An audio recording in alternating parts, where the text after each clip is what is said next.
This thing, it's gonna follow you. This is the first shot of It Follows, a 2014 film directed by David Robert Mitchell.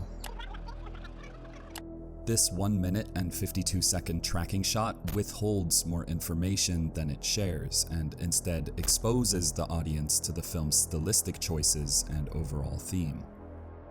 The steady, unmotivated camera movement keeps the audience in limbo as to the unseen threat, a feeling which is augmented by the nonsensical wardrobe choices and the casual dialogue that clashes with the scene's tense atmosphere. Electing not to shoot this scene with a variety of wide shots, medium shots, and close-ups makes us feel tense and helpless, both for the character and for ourselves, with the character's fear extending outwards to the audience from all the information they lack. What's the matter? What's going on? As far as high-concept horror, this is how the film operates, not so much relying on its straightforward narrative, but rather focusing on its cinematography and its world-building to deliver on its ideas. We'll come back to this, but first, let's take a step back and re-examine how the film gives shape to its nightmare. The film approaches its world building through a variety of imagery, which builds to create a dream state for the audience, playing on their curiosity, which then twists into confusion as they sink deeper into the film's dread until they find themselves gasping for air. The reveal of this imagery is subtle. The first thing the audience might notice is the anachronistic elements in the set design, which display a blend of different eras without explanation. Modern cars clash with older models, which then layer against 60s television sets and contemporary refrigerators, and even new technology altogether, the effect of which is curiosity and uncanniness. It's a subtle way of communicating that although this world may look familiar, it isn't ours, prompting the audience to question the rules that this universe plays by. Progressively, more thematic imagery is revealed, like the fact that most background characters appear as male-female couples, or the near total lack of adults in the film, choices that isolate the film's characters and elevate the film's subtext. Yeah. Jay's mom, for example, is always just out of view, like here, or just out of focus. Her role is defined by her absence, which pushes the audience further in their confusion and forces them to speculate. Withholding information like this isn't the only way thematic imagery is made relevant. At times, the film also establishes consistencies which it then violates to disorient the audience. Water, for example, appears as a place of safety in the first act, perhaps alluding to the womb, but as the second and third act unfold, it becomes corrupted through the pool's destruction, the false safety of the lake, and the events of the film's final climax. But where the film shines is not so much in what it shows, but how it shows. David Robert Mitchell and fellow cinematographer Mike Giolakis manipulate the audience through the film's visual language that tricks us into actively engaging and sinking deep into paranoia. Alfred Hitchcock had an interesting theory on building suspense, which he discussed during a Masters of Suspense interview in 1972. The essential fact is, to get real suspense, you must let the audience have information. Now let's take the old-fashioned bomb theory. You and I are sitting talking, we'll say about baseball. We're talking for 5 minutes. Suddenly a bomb goes off. The audience have a 10-second terrible shock. Now, let's take the same situation. Tell the audience at the beginning that under the table, and show it to them, there's a bomb, and it's gonna go off in 5 minutes. Now we talk baseball. What are the audience doing? They're saying, don't talk about baseball, there's a bomb under there. The key to executing this technique lies with using the camera to reveal information to the audience separately from the film's characters to induce suspense and active engagement.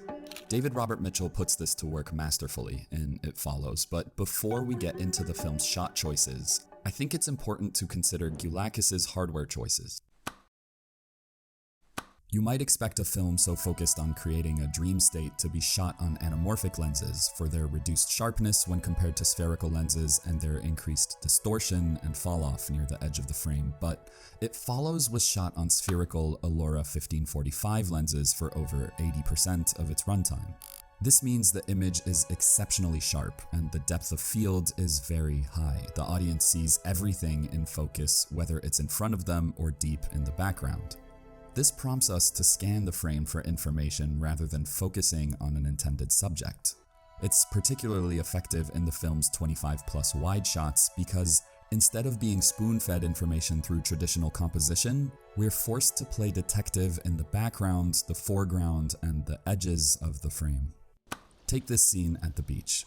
A keen audience member will notice movement in the background here, and a full 35 seconds later, we will see it's a character from the film, Yara, but the doubt remains if this is the curse or the character herself. Another 20 seconds go by and the film shows us the real Yara canoodling along in the lake, meaning we now have information that the characters don't. So when we return to the medium shot of Jay 10 seconds later, that feeling of helplessness and urgency is in full force. It's so effective because from the moment we discover the curse to the moment the characters do, a full minute and a half has gone by, which serves only to heighten our anxiety and fear. The same principle applies to the film's circular shots, which reveal information in a controlled manner and make the audience feel as though they are part of the scene by immersing them in the action. Because of the nature of the curse, the audience can generally tell where it is in relation to the camera and where it should be when it's off screen. Take the second scene at the school. The audience first sees the curse outside at a distance.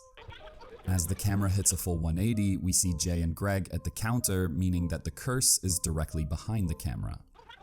Keep the pan going and that notion is confirmed when we see the monster a second time, closer than it was but still walking its expected path. But as we keep turning and land again on Jay and Greg, the camera locks and zooms. We can assume that the curse is still directly behind the camera, but as the lock holds, we start to lose track of its distance, the effect of which is a paranoid, almost claustrophobic reaction. The audience has information, but they can't do anything with it, and the longer the camera holds, the less value that information has, which means we have to rely on our assumptions rather than something on screen. What's great about shots like these is that in isolation, they work just as intended. They force the audience into active engagement by prompting them to look across the entire frame for clues. But this creates an opportunity for the film to misdirect as it unfolds. David Robert Mitchell plays with our anxiety by interrupting this consistency, for example using wide shots with nothing at all to find in the background. The longer these shots hold, the more we feel as though we should be finding something, which creates paranoia and shakes our confidence in discovering the film's information. Do you guys see that girl right there? Yeah? Yes. Yeah. Okay. The surrealism and the flow of information through the lens layer and culminate to an extremely uncomfortable point. By the third act of the film, every scene feels like a threat rather than a plot point, and the sense of dread that accompanies this is only released in the film's final seconds. And beyond the terror that emanates from its core, I think the film achieves something special. I mean, It Follows is a film deliberately built to manipulate its audience and pull them into a terrifying nightmare, but the dread that lies at the heart of the film doesn't come from its singular threat. Unlike most horror movies, the film doesn't push its characters to find a solution to their predicament, but rather has them choose between denial and acceptance of their new normal. Much like the curse and the reality it offers, we as humans are faced with more and more permanence as our lives progress. Our loss of childhood, the weight of responsibility, and the stark indifference of the universe as we grow old and death draws near.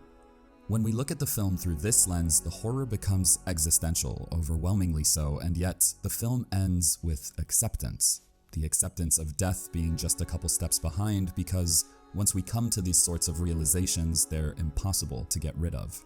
And although this may sound horrifying at first, I think there's comfort in accepting the inevitable and perhaps even room for a new perspective, that living with the weight of our existence rather than under it means we can fully appreciate what we have, and that in some cases, the struggles we face don't need to chase us like a bad dream, but rather walk beside us, hand in hand. Hi guys, I've been wanting to do a video on It Follows for a while now, so it was really great to go back and take a second look. Even though I've seen this movie about 4 or 5 times, it still makes looking out the window at night just a little paranoid for a couple days, and the film's break-in sequence might be the scariest I've ever seen. Anyway, I hope you enjoyed this as much as I liked making it, and if you haven't, why not like and subscribe? It'll help me out. Anyway, I'm out, I'm Take 2, and I'll see you next time.